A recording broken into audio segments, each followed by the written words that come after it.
like there's some ties to it, but like, does it justify like a like deportation?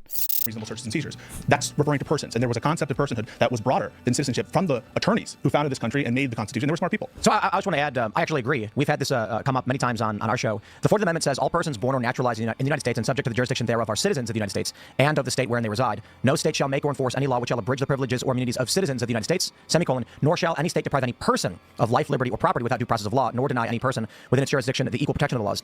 So what we've highlighted often is that it draws a distinction between persons and citizens, specifically Grok. Initially. Grok, we have completed it. All right, so let's see.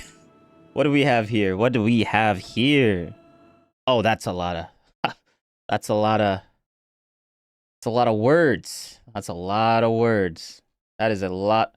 Oh, damn. And he... Ooh. Ooh. Look at all these... Ooh, citations. I'm assuming that's what that word is.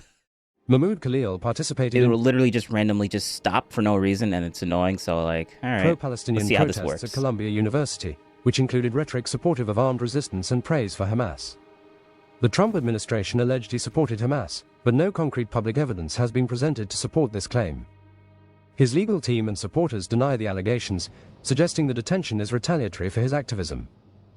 The evidence leans toward the protests having elements associated with Hamas, but his personal involvement remains unclear and controversial. Background: Mahmoud Khalil, a former Columbia University graduate student, was a prominent figure in the 2024 pro-Palestinian campus protests. These protests, centered around demands for divestment from Israeli interests and opposition to the Israel-Hamas war, drew significant attention and led to his arrest by U.S. Immigration and Customs Enforcement, ICE, in March 2025, with the Trump administration seeking his deportation. Allegations and response: the Trump administration claimed Khalil supported Hamas, citing his role in protests and alleging distribution of pro-Hamas propaganda, though no evidence was publicly provided. His lawyers and wife, Noor Abdullah, have denied these claims, calling them ridiculous and disgusting, and emphasized that he has not been charged with any crime. A video reportedly shows Khalil justifying armed resistance as legitimate under international law, which could be interpreted as support for Hamas, but the context is debated. The Trump administration claims a video reportedly shows Khalil justifying armed resistance as legitimate under international law, which could be interpreted as support for Hamas, but the context is debated. Legal proceedings: the legal basis for his potential deportation is a provision citing serious adverse foreign policy consequences, not direct ties to terrorism. A federal judge has blocked his deportation pending legal review, and his case is ongoing, raising questions about free speech and immigration law. Unexpected detail: an unexpected aspect is the involvement of the student group Columbia University Apartheid Divest, CUAD, which praised Hamas leadership in its communications, potentially linking the protests to Hamas rhetoric, though Khalil's personal stance remains unclear. Survey note: detailed analysis of Mahmoud Khalil's involvement in protests and allegations of Hamas association. There we go, the juicy part. Mahmoud Khalil, a Syrian-born Palestinian activist and recent graduate of Columbia University's School of International and Public Affairs, became a focal point of controversy following his arrest by U.S. Immigration and Customs Enforcement, ICE, on March 8, 2025. This arrest, part of the Trump administration's crackdown on pro-Palestinian campus activism, has sparked debates over free speech, immigration law, and alleged ties to Hamas. This note provides a comprehensive examination of his participation in protests, the allegations against him, and the veracity of claims associating him with Hamas, based on available information as of April 1, 2025. Context of the protests: Khalil was a lead negotiator and prominent figure during the 2024 Columbia University pro-Palestinian campus occupations, which began in response to the Israel-Hamas war following Hamas's October 7, 2023, attack on Israel. These protests, led by groups like Columbia University Apartheid Divest, CUAD, demanded that the university divest its $14.8 billion endowment from companies supporting Israel's government, dismantle its Tel Aviv outpost, and end collaboration with Israeli universities. Oh, is that it? The protests escalated, it just with stopped occupations randomly. of campus buildings like Hamilton Hall, leading to arrests and disciplinary actions against students. Journalistic reports, including those from Wikipedia, indicate that CUAD's rhetoric hardened over time. By October 8, 2024, the group praised Hamas and Hezbollah leadership in its email newsletter, stating support for liberation by any means necessary, including armed resistance, and rejecting efforts to make the movement palatable to liberal media. This rhetoric suggests a potential association with Hamas, given its designation as a terrorist organization by the U.S. Khalil's role as a negotiator and spokesperson for these protests places him at the center of this movement. Photographs and reports, such as those from App News, show him actively participating in encampments and media interactions, reinforcing his leadership position. Allegations of Hamas association. The Trump administration, through officials like Secretary of State Marco Rubio and White House Press Secretary Caroline Leavitt, alleged that Khalil supported Hamas.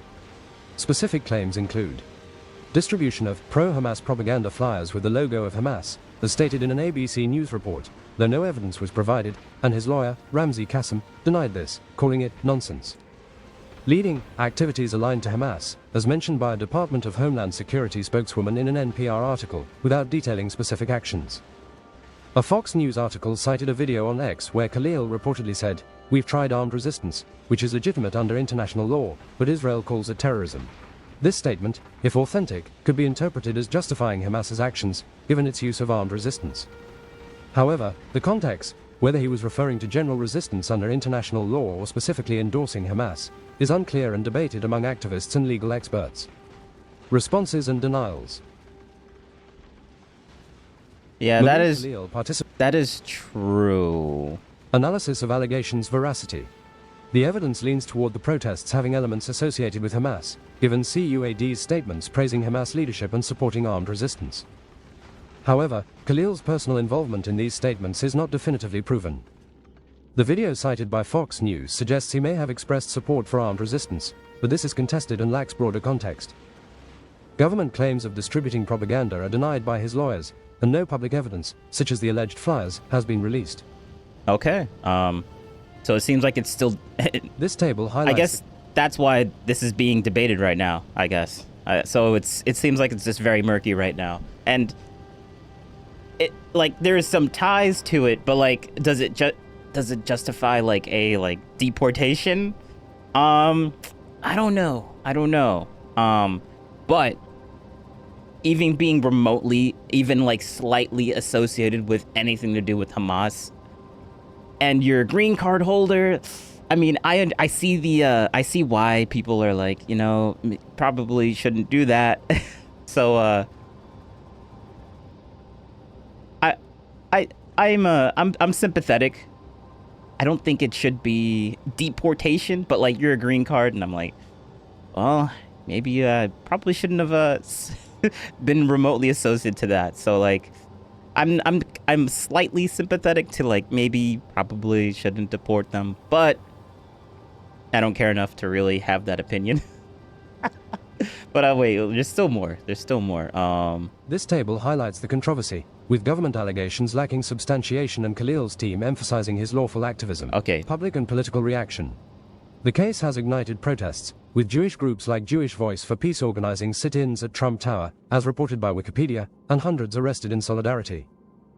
Pro-Israel activists and some lawmakers have supported the crackdown, while civil rights organizations argue it violates free speech, creating a polarized debate. Conclusion. Mahmoud Khalil participated in pro-Palestinian protests at Columbia University, which included rhetoric supportive of Hamas and armed resistance, as... Okay, so he did participate in that. That's the thing that I was kind of like, is that true? Is it true that he actually did participate in, or is that like, or some weird murky nonsense that people keep like over-exaggerating and stuff like that? But I guess he did. He did participate within it. Let's just see what it says later though. Are you not going to? Mahmoud Khalil participated in pro-Palestinian protests at Columbia University, which included rhetoric supportive of Hamas and armed resistance, as expressed by CUAD. The Trump administration's allegations of his personal support for Hamas are not backed by public evidence, and his legal team denies any direct ties. The evidence suggests the protests had elements associated with Hamas, but Khalil's individual involvement remains unclear, making the allegations controversial and legally contested as of April 1, 2025. Okay. All right, well, that's it. That's the information. All persons born. Later on, the clarification of what makes someone a citizen. So there's two distinct definitions here.